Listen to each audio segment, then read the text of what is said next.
মায়ের বুকে নিশ্চিন্তে ঘুমিয়ে থাকা সন্তান জানে না সামনে অথই পানি। আতঙ্কিত মা সৃষ্টিকর্তাকে ডাকেন আর পাড়ি দেন প্রায় কোমর পানির বিপদ। তলিয়ে যাওয়া সিলেট আর সুনামগঞ্জের এই ভিডিওর মতো অসংখ্য সবাক আর নির্বাক ছবি ভাসছে সামাজিক যোগাযোগ মাধ্যমে। সে কি সর্বনাশা স্রোত!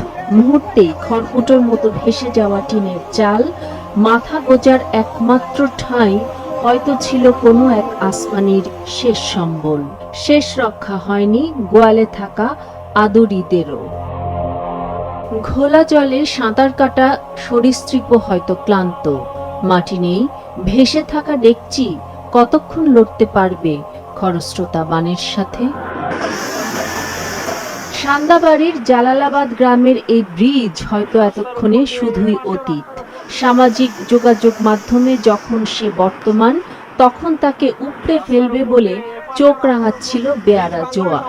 তবু বুক চিতিয়ে থাকা লোহা কংক্রিট পার করছিল গন্তব্যে ফিরতে চাওয়া মানুষকে।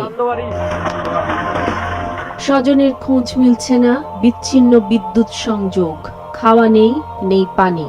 এর মধ্যেই কেউ কেউ নেমেছে সংবাদ সংগ্রহ প্রচারের নেশায়। এই জায়গাটা মূলত ব্লকের কারণে ঠিক আছে।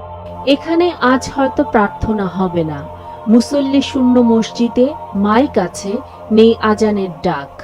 কারো বাসায় বা বারান্দায় বানভাসী মানুষের আগামী মুহূর্ত দোল খাচ্ছে অনিশ্চিত ঘড়ির পেন্ডুলামে। সব ডুবেছে, বাকি নেই আর কিছু হারানোর। চারদিকে এত পানি, তবু সে অস্পৃশ্য। মেটে না তৃষ্ণা, সারিবদ্ধ দীর্ঘ লাইন এরই মধ্যে হয়তো হয়েছে আরো দীর্ঘ। সশস্ত্র বাহিনী শুরু করেছে উদ্ধার তৎপরতা। ত্রাণ দেওয়ার কথাও জানা গেছে বিজিবি সদস্যদের। আছে কোস্ট গার্ডের একাধিক ডুবুরি দল।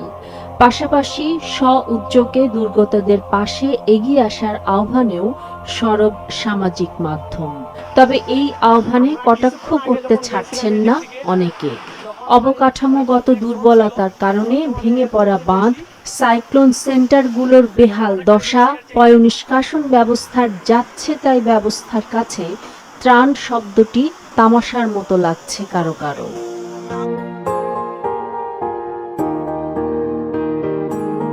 এরপরও থেমে থাকলে কি হয়? অপেক্ষায় থাকা মুখ কিংবা এক চিলতে হাসির পাশে দাঁড়ানোর ইতিহাসের নামই তো বাংলাদেশ।